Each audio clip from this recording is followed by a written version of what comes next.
जय भीम नमो बुद्धाय। बघूया आजचं बातमीपत्रक।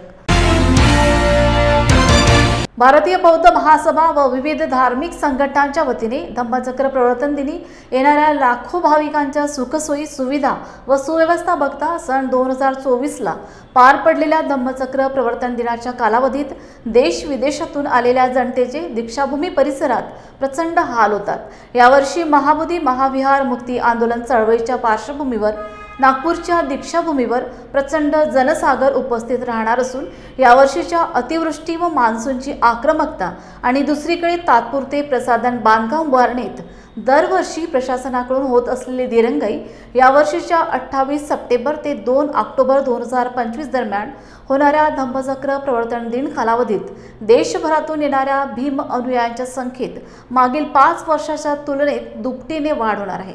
त्याकरिता मनपा प्रशासनाने व राज्य सरकारने 1500 ते 1600 प्रसाधन तात्पुरते उभारावे अशी मागणी आयोजित पत्रकार परिषदेत विविध सामाजिक संघटनांकडून करण्यात आली। भारतात कमीत कमी 2 लाख मंदिरं आहेत आणि त्यांचे उत्पन्न हे 2.32% आहे GDPच्या।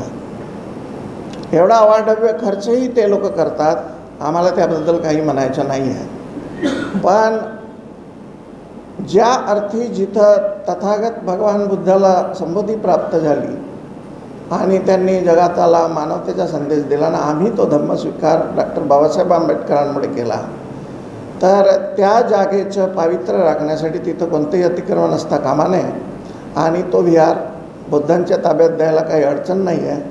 जब हम बुद्धिस्ट लोग किसी मंदिर पे अतिक्रमण नहीं करते, कहीं नहीं जाते, तो हमारी हार्दिक इच्छा है कि हमारी एकमेव जगह है, कारण जगात फक्त बुद्धामुळे आपली एक प्रेस्टीज आहे। इथले प्रतिनिधी जातात आणि पॉलिटिशियन जातात तो सांगतात हम बुद्ध की धरती से आए, और वही विहार आप बुद्ध को लोगों अनुयायी को वापस नहीं करते, दैट इज रॉन्ग।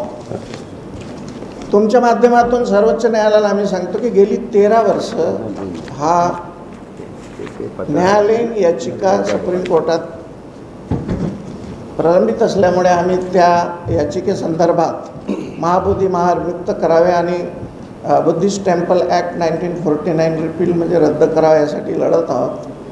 तुमच्या माध्यमातून मी आमच्या सर्व प्रतिनिधींच्या वतीने सुप्रीम कोर्टाबद्दल नाराजी व्यक्त करत आहे। The abnormal delay made by Supreme Court of India to decide the case of Buddhist temple act, which is urgent one, that is not acceptable to अस।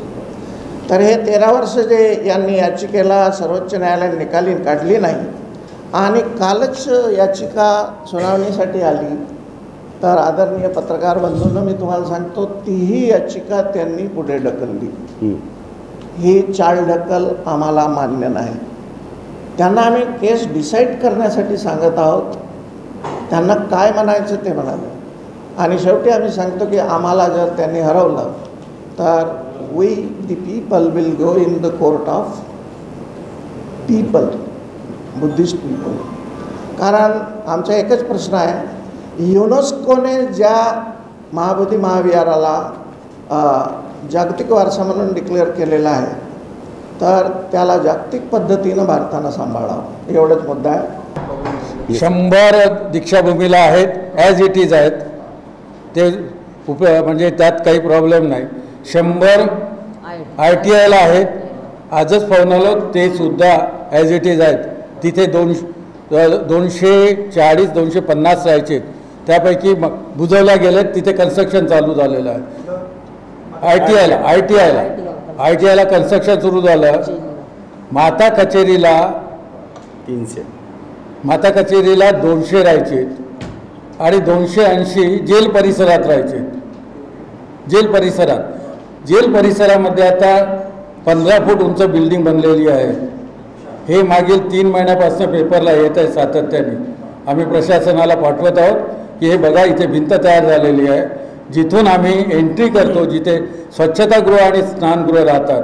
ITIमध्ये 100 स्नानगृह राहतात जिथे लोक आंघोळ करतात, 100 तिथे सुद्धा कन्स्ट्रक्शन चालू आहे। माता कचेरीला नाही, माता कचेरीला कन्स्ट्रक्शन चालू झालेलं आहे। पण तिथे जागा भरपूर उपलब्ध आहे. माता कचेरीला जागा उपलब्ध आहे, पण नवीन कन्स्ट्रक्शन करता येणार नाही त्यांना. आजच मी तिथे जाऊन आलो. आज मी 2 तास त्या परिसरात फिरलो, कारण की मागील 15 वर्षापासून मी.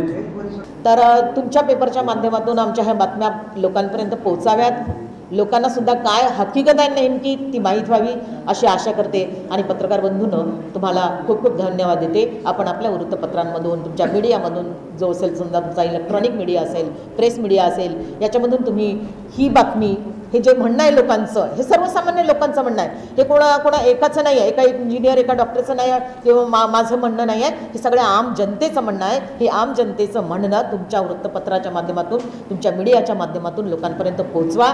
शासनाचे डोळे उघडले पाहिजे आणि आमची जी जनता आहे त्यांनाही ही माहिती मिळाली पाहिजे. धन्यवाद. ती सभा विनयाचार्याची नाही आहे, ती सभा आहे महाबोधी महाविहार सन्मानार्थ मुक्तीसाठी आयोजित केलेली सभा आहे. विनयाचार्य जेलमधून सुटलेत, आमचे ते धम्मगुरू आहेत. हा पूर्ण देश आणि जागतिक पातळीवरचा मुद्दा आहे. विनयाचार्याचा काही आम्ही विरोध करत नव्हतो. ज्या व्यक्तींनी विनयाचार्याला अशा पद्धतीने भडकवून केलं, त्या विलास खरातांचा तो विरोध होता. ह्या आंदोलनाचा विरोध नाही आहे विनयाचार्याचा. एक मिनिट काय नाही बघा,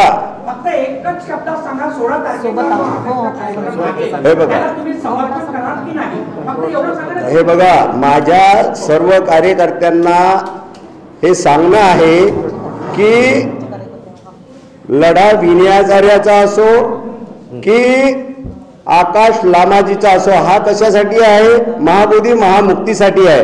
आम्हाला विरोध, जर कोणी चांगलं कार्य करत असेल आणि लोकांना आवडत असेल तर त्या व्यक्तीचा विरोध करण्याचं कारण काय?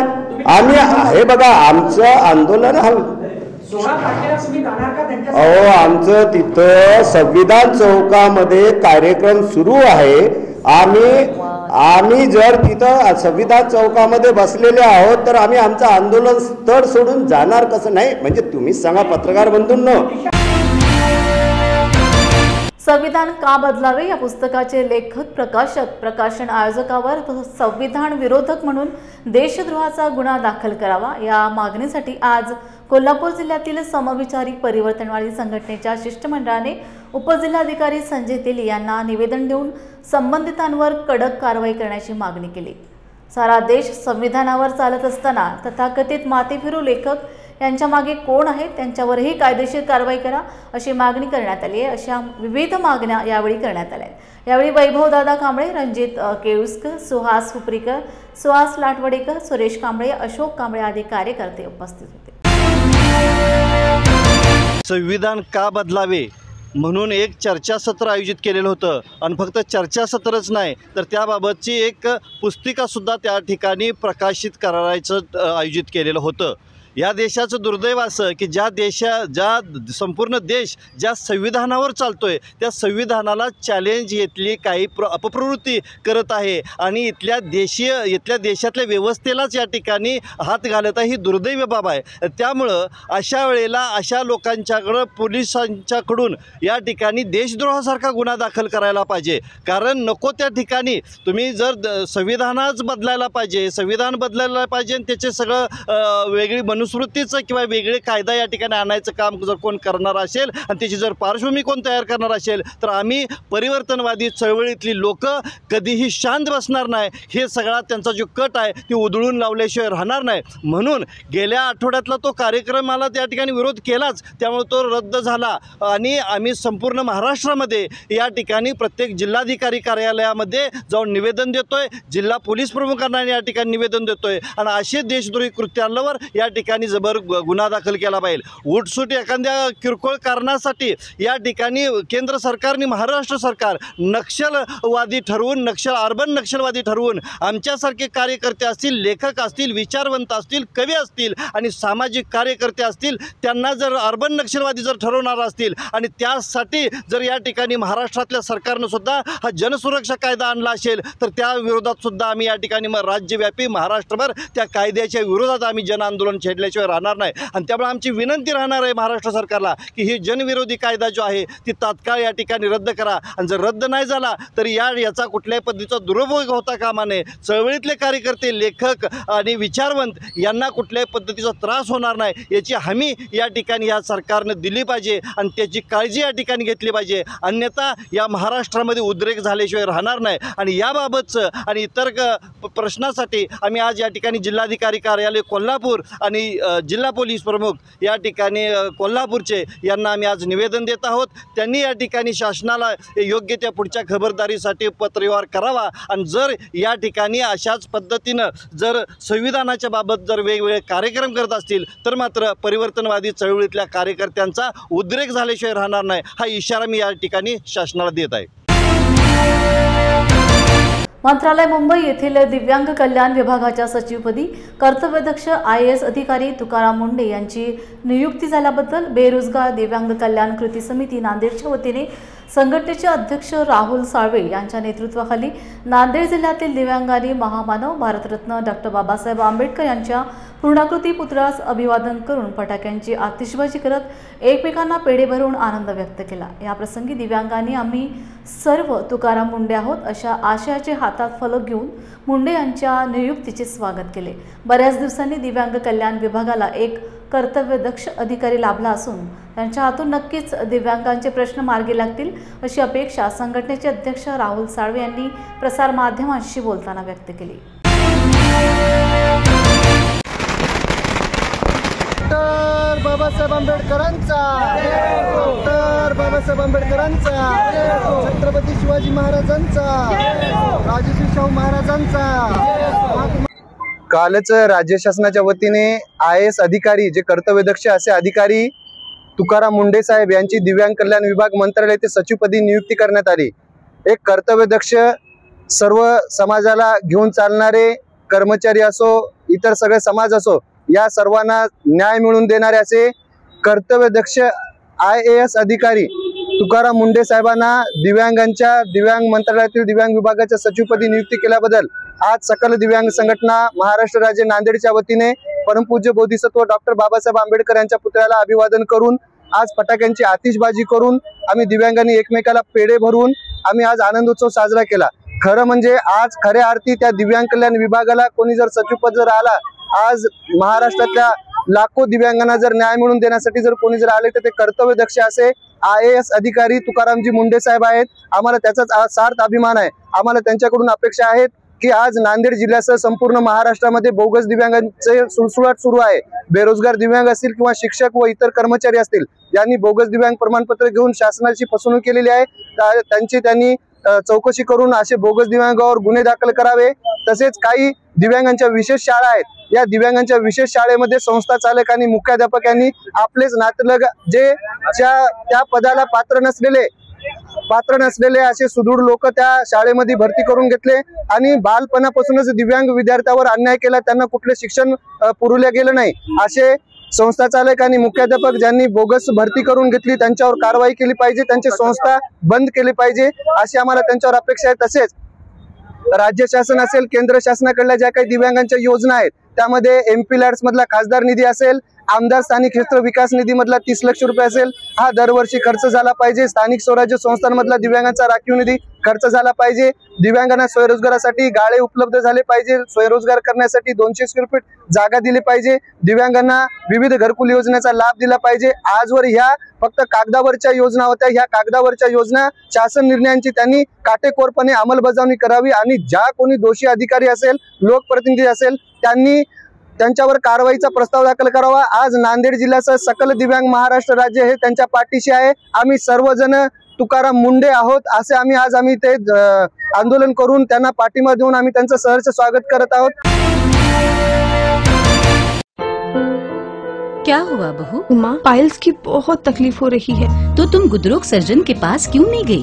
देखो, जैसे हार्ट के लिए हार्ट स्पेशलिस्ट, ब्रेन के लिए ब्रेन स्पेशलिस्ट, तो पाइल्स के लिए पाइल्स स्पेशलिस्ट क्यों नहीं? स्त्री हो या पुरुष, टॉयलेट में तकलीफ केवल पाइल्स ही नहीं और भी कई प्रकार के गुदरोग तथा कैंसर भी हो सकता है. इसीलिए इसकी प्रत्यक्ष जांच जरूरी है. ठीक है माँ, पर जांच के लिए हम जाएंगे कहाँ? वही काले आयुर्वेदिक पाइल्स हॉस्पिटल में। लेकिन माँ, प्रेगनेंसी में पाइल्स की दवाइयाँ? प्रेगनेंसी में आयुर्वेदिक दवाइयाँ सुरक्षित होती है। जनहित में जारी काले आयुर्वेदिक पाइल्स हॉस्पिटल, औषधि चिकित्सा तथा सर्जरी ट्रीटमेंट उपलब्ध। हमारा पता उमरेड रोड, दिघौरी बस स्टॉप के पास, नागपुर। अधिक जानकारी के लिए वेबसाइट पर जाएं kalepailshospital.com।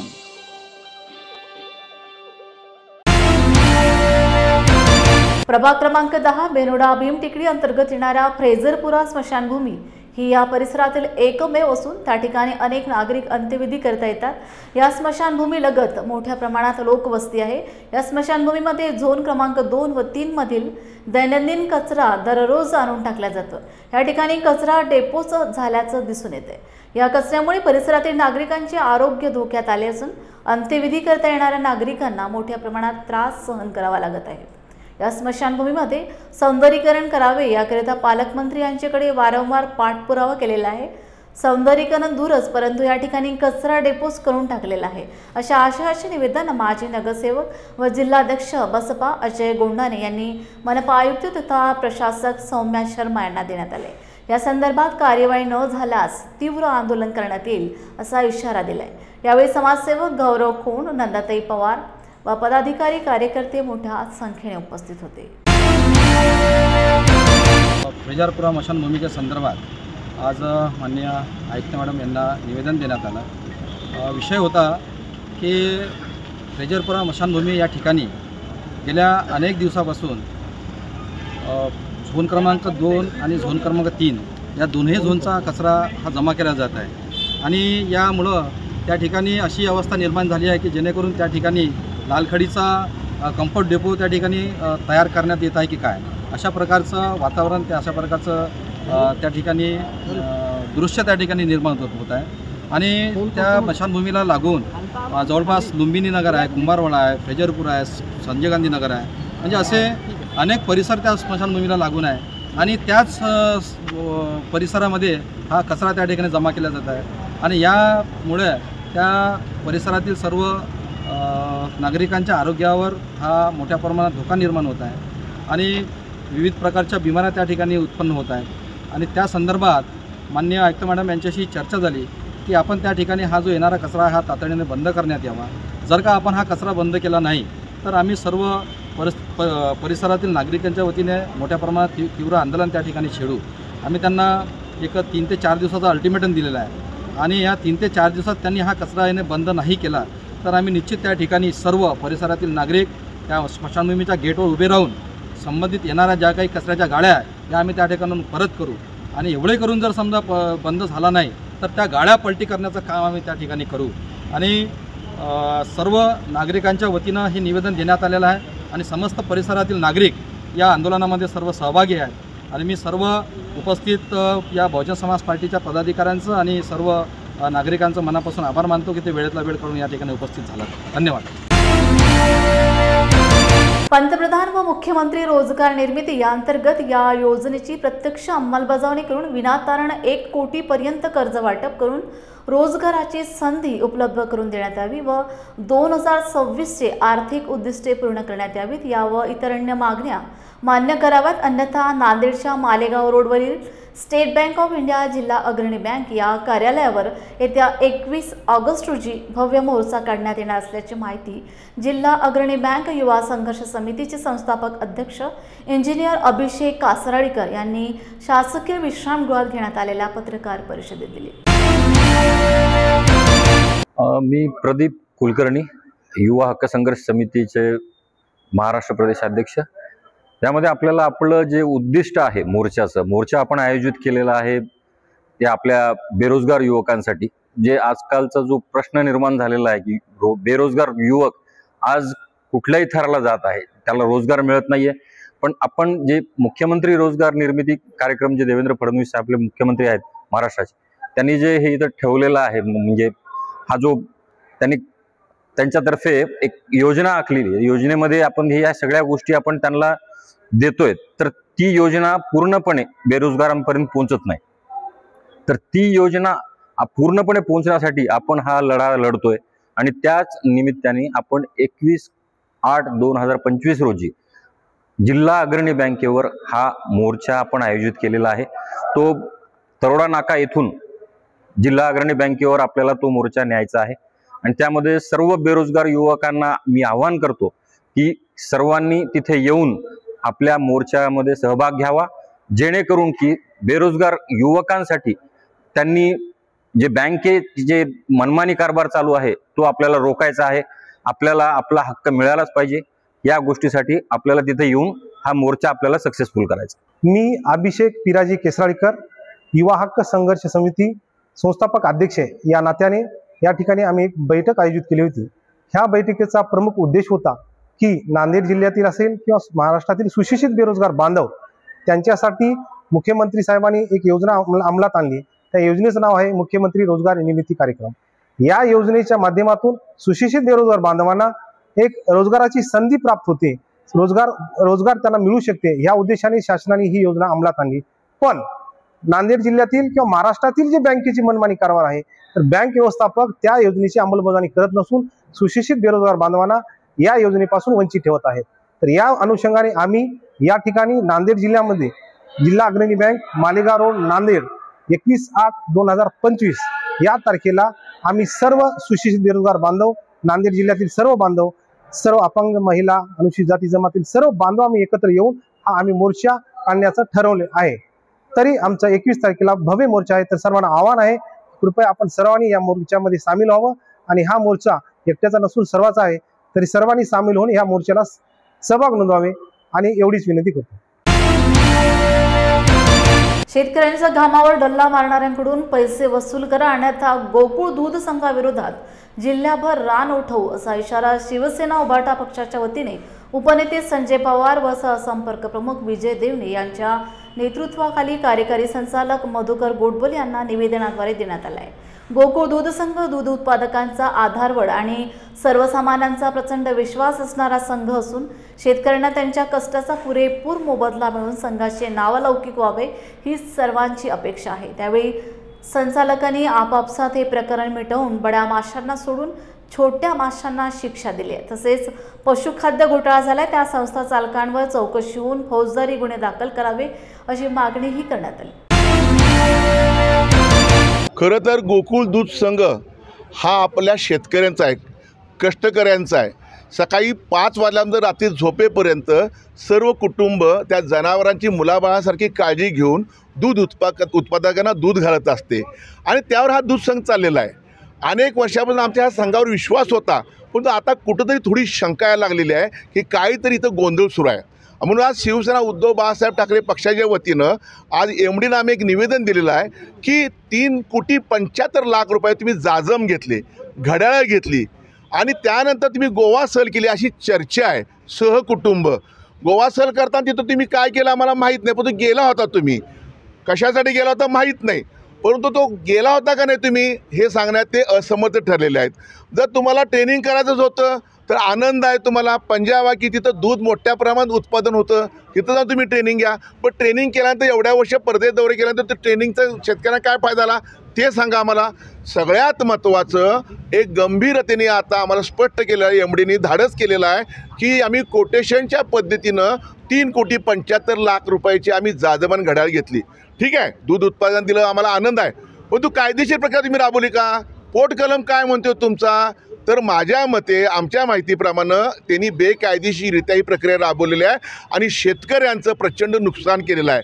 ज्या शेतकऱ्यांनी तुमच्यावर विश्वास टाकला आहे त्या शेतकऱ्यांना तुम्ही घात करताय का हा आम्हाला आता प्रश्न बघायला लागेल, कारण शेतकरी हा केंद्रबिंदू आहे ह्या दूध संघाचा, ह्या देशाचा कणा आहे। त्याला कुठं जर धोका पोहोचला असेल, त्याची फसवणूक होत असेल तर ह्या लोकांना कारवाई झाली पाहिजे आणि आम्ही संबंधित त्यांचे इथं दूध जे आपल्याला आयुक्त आहेत त्यांना आम्ही पत्र देणार आहे की ह्याची चौकशी करा, 88 कलमाने ह्याची चौकशी करा आणि चौकशी दोषी असतील तर MD असून देत, चीफ ऑडिटर असून देत, त्यांच्यावर गुन्हे दाखल करा आणि प्रशासक नेमा ह्या गोकुळ दूधवर खरं खोटं नक्की बाहेर पडायची मला खात्री आहे।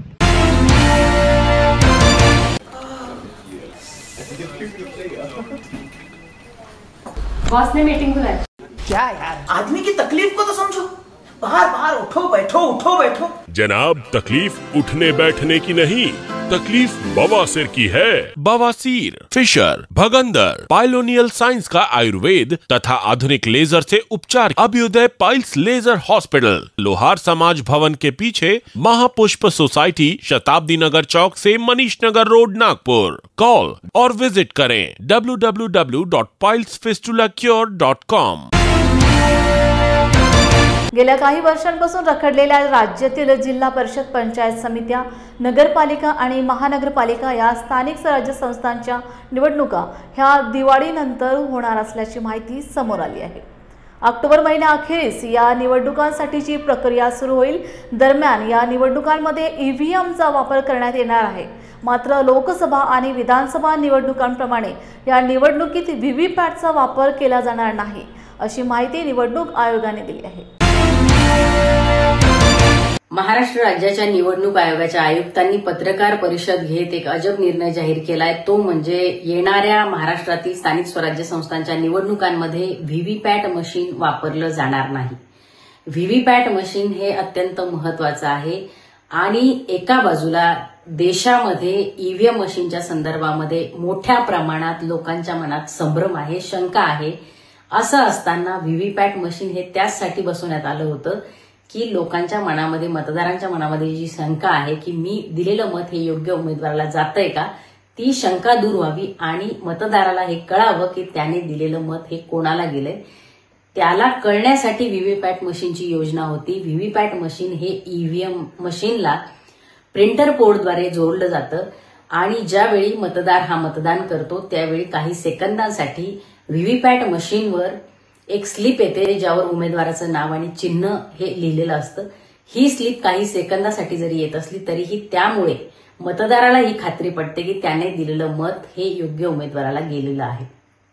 आता असं असताना राज्यात आणि देशात ईव्हीएम मशीनच्या बाबतीत इतकी संभ्रमावस्था असताना आज राज्य निवडणूक आयोगाचे आयुक्त जर असं सांगतायत की व्हीव्हीपॅट मशीनचा वापर हा स्थानिक स्वराज्य संस्थेमध्ये केला जाणार नाही, याचा अर्थ मोठ्या प्रमाणात व्हीव्हीपॅट आणि ईव्हीएमच्या संदर्भामध्ये जे काही शंका आहेत त्या शंका ह्या खऱ्या आहेत असं म्हणायला वाव आहे। मुळात असं सांगितलं जातंय की मनुष्यबळाची कमी आहे आणि त्यामुळे टप्प्याटप्प्याने निवडणुका घेतल्या जाणार आहेत। राज्यात यापूर्वीही अनेक वेळा स्थानिक स्वराज्य संस्थांच्या निवडणुका झाल्यात आणि दरवेळी स्थानिक स्वराज्य संस्थांच्या निवडणुका असतील किंवा विधानसभा लोकसभेच्या निवडणुका असतील, राज्य निवडणूक आयोग हे राज्याचं जे काही मनुष्यबळ आहे, आरोग्य विभागाचं असेल, शिक्षण विभागाचं असेल, इतर विभागांचं असेल, या मनुष्यबळांचा वापर करूनच निवडणुकांच्या प्रक्रियेला सामोरं गेलंय। त्यामुळे ही काही नवीन बाब नाहीये। दुसरी महत्वाची गोष्ट की राज्य निवडणूक आयोगाला जर असा निर्णय घ्यायचाच होता तर किमान राज्यातील जे सगळे पक्ष आहेत त्या पक्षांच्या प्रतिनिधींना बोलावून त्यांचं मत विचारात घ्यायला हवं होतं, परंतु दुर्दैवाने अशी कुठलीही प्रक्रिया ही पार पाडण्यात आलेली नाही आणि अत्यंत मनमानी पद्धतीने राज्य निवडणूक आयोगाने व्हीव्हीपॅट मशीन न ठेवण्याचा हा निर्णय राज्यावर लादलेला आहे, जो तुगलकी निर्णय आहे। राज्य निवडणूक आयोग ही एक स्वायत्त संस्था आहे, मुळात निवडणूक आयोग हीच एक स्वायत्त संस्था आहे आणि असं असताना आज जो काही निर्णय या राज्य निवडणूक आयोगाकडून किंवा ज्या काही माहिती राज्य निवडणूक आयोगाकडून पत्रकार परिषदेमध्ये दिली गेली ती सगळी ऐकल्यानंतर राज्य निवडणूक आयोगाची स्वायत्तता हरवली गेली आहे का असा प्रश्न सगळ्यांना पडला। चंद्रपूर जिल्ह्यातील क्रीडा क्षेत्रात अत्यंत गौरवास्पद कांस्य पदक प्राप्त करणारे चंद्रपूर जिल्ह्यातील आयुध निर्माणी चांदा वसाहत भद्रावती येथील जिम्नॅस्टिक्स चॅम्पियन मनीष रवींद्र पाटील केंद्रीय विद्यालय आयुध निर्माणी चांदा यांनी Maharashtra state aerobics gymnastics championship Shri Hanuman व्यायाम प्रसारक मंडळ अमरावतीमध्ये कांस्य मेडल प्राप्त करून जिल्ह्यातील इतिहासात पहिल्यांदाच राष्ट्रीय एरोबिक जिम्नॅस्टिक्स चॅम्पियनशिप करिता आपली निवड सिद्ध केली आहे। मास्टर मनीषच्या या सुयशासाठी आयुषी जिम्नॅस्टिक्स अकॅडमीचे कोच दीक्षांत रामटेके व कुमारी आयुषी रामटेके, कुमारी ऋतुजा माटे, सहयोगी जिम्नास्ट कुमारी वैष्णवी जोशी, दीक्षांत सोनारकर यांचे सर्वत्र अभिनंदन करण्यात येत आहे। महाराष्ट्राचे सेक्रेटरी, आमचे गुरु मार्गदर्शक, एरोबिक जिम्नॅस्टिक्सचे एशियन सेक्रेटरी आदरणीय principal doctor Makarand Joshi sir यांच्या मार्गदर्शनामध्ये चंद्रपूर डिस्ट्रिक्ट ॲमेच्युअर असोसिएशन व आयुषी जिम्नॅस्टिक अकादमी, आयुध निर्माणी चांदा, अंकुर विद्या मंदिर स्कूल भद्रावती या शाखेचे जिम्नॅस्टिकपटू यांनी 25व्या state aerobic gymnastic championship Amravati Hanuman Vyayamshala इथे स्पर्धेत सहभाग नोंदवला आणि या स्पर्धेत मास्टर दीक्षांत रामटेके, मास्टर दीक्षांत सोनारकर, वैष्णवी जोशी आणि bronze medalist master Manish Ravindra Patil या चौघांनी सहभाग नोंदवला। त्यापैकी मनीष रवींद्र पाटील 9 ते 11 वयोगटामध्ये यांनी इंडिव्हिज्युअल मेन्स या क्रीडा प्रकारात ब्रॉन्झ मेडल पटकावून चंद्रपूर जिल्ह्याच्या क्रीडा इतिहासात मागील 30-35 वर्षात पहिल्यांदाच चंद्रपूर जिल्ह्याला एरोबिक जिम्नॅस्टिक स्टेट चॅम्पियनशिपमध्ये कांस्य पदक मिळवून दिलं आणि याच कामगिरीच्या आधारावर महाराष्ट्र जिम्नॅस्टिक असोसिएशनद्वारा मास्टर मनीष रवींद्र पाटील यांची निवड लवकरच होत असलेल्या राष्ट्रीय एरोबिक स्पर्धेसाठी करण्यात आली असल्याची महाराष्ट्र संघटनेकडून नुकतीच बातमी आम्हाला कळाली। तेव्हा या निवडीसाठी मी आमच्या आयुध निर्माणी चांदाचे आदरणीय महाप्रबंधक पांडे सर, आमचे क्रीडा क्षेत्र मार्गदर्शक आदरणीय संयुक्त महाप्रबंधक Ravindra Chaudhary sir, deputy general manager आदरणीय Prashant Surkar sir, deputy general manager आदरणीय Abhay Ekka sir, sports secretary Ujjwal Mishra sir, WWचे वुमन्स वेलफेअर असोसिएशनच्या अध्यक्ष आदरणीय GM मॅडम, समस्त पदाधिकारी, आमचे सहयोगी, आमचे शाळेचे in charge Chandramani Sukhdeve sir, Gautam sir आणि या सर्व विद्यार्थ्यांचे आईवडील, या निर्माणीतील सर्व स्टुडंटचे आईवडील, आमचा सर्व मित्रपरिवार, या सर्वांना आशीर्वाद, यांच्या सर्वांच्या आशीर्वादाने या मनीष पाटीलला राष्ट्रीय स्तरावर सुद्धा धमाकेदार कामगिरी करता यावी आणि त्याला राष्ट्रीय स्पर्धेत सुद्धा पदक प्राप्त मिळावं या अपेक्षेसह मी आपण सर्वांचे, विशेष करून या लाडबुद्धा TV चॅनलचे तालुका संयोजक प्रतिनिधी, आमचे सहयोगी मार्गदर्शक आदरणीय श्री मनोज मोडक सर यांना सुद्धा मी या निमित्ताने धन्यवाद देते। अशीच कामगिरी चंद्रपूर जिल्ह्यात जिम्नॅस्टिक क्षेत्रात व्हावी ही अपेक्षा बाळगते व माझ्या 2 शब्दाला मी विराम देते। हे national gymnastic aerobic state championship याच्यासाठी मी आणि माझे मित्र खेळायला गेले होते आणि आम्ही डिफेन्समध्ये खूप प्रॅक्टिस केली आणि मास्टर दीक्षांत यांनी मला खूप काही शिकवलं। मास्टर रामटेके सर यांनी पण मला खूप काही शिकवलं आणि आमचा medalist 3rd rank in aerobics gymnastic competition Manish Ravindra Patil. आणखी मला खूप काही तिकडे खूप काही शिकायला भेटलं। आणखी जे जजेस होते ते पण खूप काही सपोर्टिव्ह होते आणि माझे पॅरेंट्स यांनी पण मला खूप सपोर्ट केलं ह्या जिम्नॅस्टिक कॉम्पिटिशनसाठी। आणखी मी महाराष्ट्र भद्रावती डिफेन्सचा रारा स्टुडंट आहो आणि आम्ही दररोज इथे प्रॅक्टिस करतो जिम्नॅस्टिक्सची। आणखी मला माझ्या सरांनी खूप काही शिकवलं चांगलं, त्याच्यामुळे मी खूप इन्स्पायर्ड झालो त्यांच्यामुळे। आणि मी आपले मिनिस्टर श्री संजय सर हे गुरु आहे, त्यांच्यामुळे पण मी खूप काही शिकवलं, त्यांनी आम्हाला शिकवलं आहे खूप काही। थँक्यू। क्या हुआ बहू? माँ, पाइल्स की बहुत तकलीफ हो रही है। तो तुम गुदरोग सर्जन के पास क्यों नहीं गई? देखो, जैसे हार्ट के लिए हार्ट स्पेशलिस्ट, ब्रेन के लिए ब्रेन स्पेशलिस्ट, तो पाइल्स के लिए पाइल्स स्पेशलिस्ट क्यों नहीं? स्त्री हो या पुरुष, टॉयलेट में तकलीफ केवल पाइल्स ही नहीं और भी कई प्रकार के गुदरोग तथा कैंसर भी हो सकता है। इसीलिए इसकी प्रत्यक्ष जांच जरूरी है। ठीक है माँ, पर जांच के लिए हम जाएंगे कहाँ? वही काले आयुर्वेदिक पाइल्स हॉस्पिटल में। लेकिन माँ, प्रेगनेंसी में पाइल्स की दवाइयाँ? प्रेगनेंसी में आयुर्वेदिक दवाइयाँ सुरक्षित होती है। जनहित में जारी काले आयुर्वेदिक पाइल्स हॉस्पिटल, औषधि चिकित्सा तथा सर्जरी ट्रीटमेंट उपलब्ध। हमारा पता उमरेड रोड दिघौरी बस स्टॉप के पास नागपुर। अधिक जानकारी के लिए वेबसाइट पर जाएं kalepailshospital.com।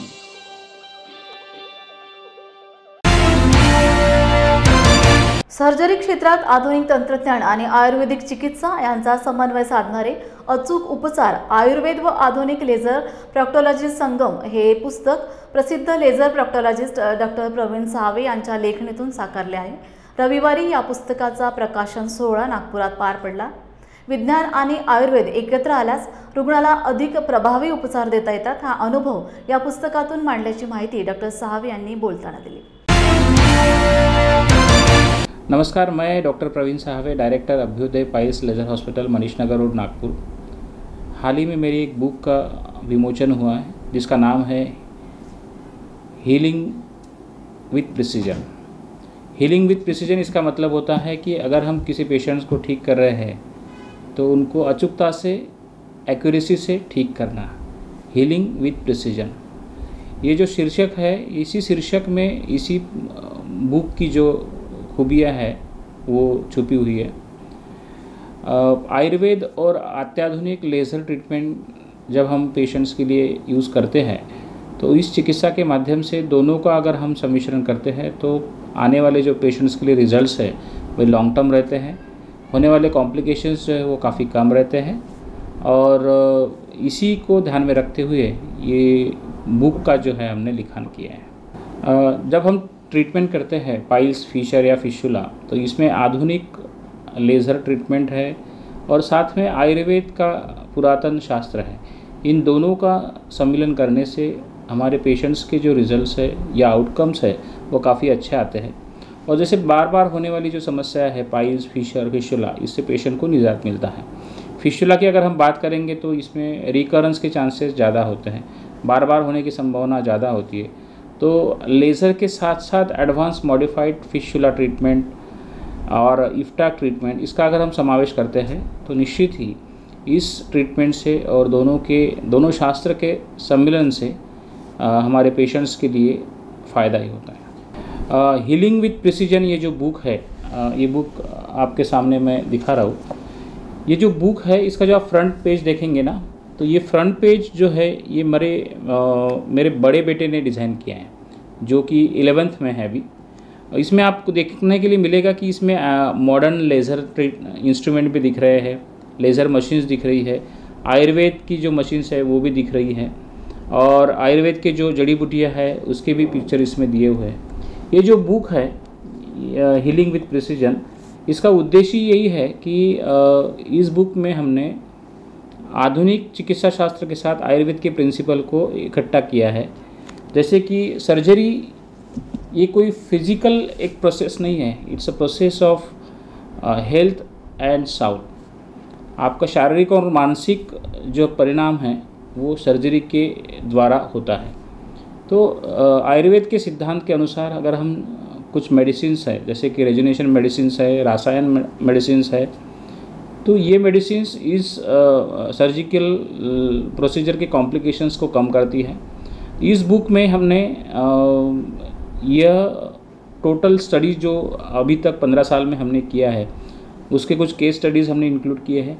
साथ ही आयुर्वेद के सर्जिकल प्रिंसिपल जो आचार्य सुश्रुताचार्य ने हज़ारों साल पहले बताए थे उसको इंक्लूड किया गया है। जैसे षष्ठी उपक्रम है, वुंड मैनेजमेंट है, आयुर्वेद क्षार सूत्र थेरेपी है, क्षार कर्म है, अग्निकर्म है, लीच थेरेपी है या जोग थेरेपी है, इस सब का समावेश हमने किया है और इन सब को मॉडर्न साइंस के अनुसार कोलैबोरेशन करने का हमने प्रयास किया है। तो ये बुक सभी सर्जन्स के लिए या जो आयुर्वेद प्रैक्टिशनर है उनके लिए निश्चित ही फ़ायदेमंद होगी और इसमें रिसर्च ओरिएंटेड जो चीज़ें हैं उसके अलावा प्रैक्टिकल ओरिएंटेड जो चीज़ें हैं, इन दोनों का मिश्रण हमने इस बुक में किया है। तो निश्चित ही यह बुक आयुर्वेद और अत्याधुनिक लेज़र ट्रीटमेंट के साथ साथ आयुर्वेद के प्रिंसिपल को भी अपनाने में सहायता करेगी। इस हीलिंग विथ प्रिसीजन एक बुक के माध्यम से हम जो नवोदित डॉक्टर्स हैं, न्यू सर्जन्स हैं या आयुर्वेद प्रैक्टिशनर्स हैं, उनको ये बताना चाहेंगे कि अगर आप इस बुक को पढ़ेंगे, इस बुक के द्वारा जो प्रिंसिपल्स बताने की कोशिश मैंने की है, आप अगर उस प्रिंसिपल को अपने प्रैक्टिस में फॉलो करेंगे तो निश्चित ही आपको फ़ायदा होगा और आपके आने वाले दिनों में आपकी प्रैक्टिस एनहांस करने के लिए आपको इसका डेफिनेटली फ़ायदा होने वाला है, क्योंकि जो प्रिंसिपल है वो आयुर्वेद और अत्याधुनिक लेज़र इन दोनों के विषयों को ध्यान में रखते हुए इस बुक में हमने इंक्लूड किया है। और हीलिंग विथ प्रिसीजन का मतलब ये है कि आप जो पेशेंट को ठीक कर रहे हैं उनको एक्यूरेसी से ठीक कर रहे हैं और यही प्रिंसिपल को ध्यान में रखते हुए नवोदित सर्जन्स या नवोदित डॉक्टर्स के लिए ये बुक गाइड की तरह काम करेंगी। ये जो हीलिंग विथ प्रिसीजन नाम की जो बुक है, ये प्रेरणा ही मुझे मेरी अर्धांगिनी डॉक्टर पूजा साहब है, इन्होंने एक दिन ऐसी ही हम बात कर रहे थे कि आप हर महीने डॉक्टर्स को ट्रेनिंग देते हैं, इतने सारे आपने सालों से आप काम कर रहे, तो आप क्यों ना एक बुक लिखे। तो मुझे भी लगा कि ठीक है, एक बुक लिखते हैं और धीरे धीरे लिखना शुरू किया है और आज हीलिंग विथ प्रिसीजन नाम से ये जो बुक है ये आपके सामने खड़ी है। हमारे भविष्य में यह जो बुक है आने वाले 22 से 23 देशों में ये बुक जाने वाली है। यह बुक ऑनलाइन अमेज़ॉन, फ्लिपकार्ट इस पे भी अवेलेबल है और हमारी जो वेबसाइट है pilesfistulacure.com इस पे भी ये बुक अवेलेबल है। जिनको यह बुक मंगानी है वो ऑनलाइन या फिर हमारे जो अभ्युदय पाइल्स लेज़र हॉस्पिटल के नंबर्स है 9970743318 इस पे कांटेक्ट करके भी आप इस बुक को मंगा सकते हैं। और भविष्य में ये तो पहली शुरुआत है, आज ये पहली बुक का विमोचन हुआ है, आने वाले भविष्य के लिए और सारी बुक्स का हमने प्रावधान बनाया है। अलग अलग टॉपिक को लेके अलग अलग बुक्स और रिसर्च पेपर पब्लिश करने का हमारा मानस है और आयुर्वेद और अत्याधुनिक लेज़र के माध्यम से हमारे पेशेंट्स को पूर्णतः आराम देने का हमारा मानस है और इसी संकल्प को लेके हम हमारे अभ्युदय पाइल्स हॉस्पिटल लेज़र के माध्यम से हम इतने साल से लगभग अभी 15 साल हो गए हैं हमारे प्रॅक्टिस को, 15 साल से हम रुग्ण की सेवा कर रहे हैं। जय भीम इंडियाच्या बातमीपत्रात वेळ झाली इथेच थांबण्याची, पुन्हा भेटूया ताजा घडामोडी घेऊन। जय भीम।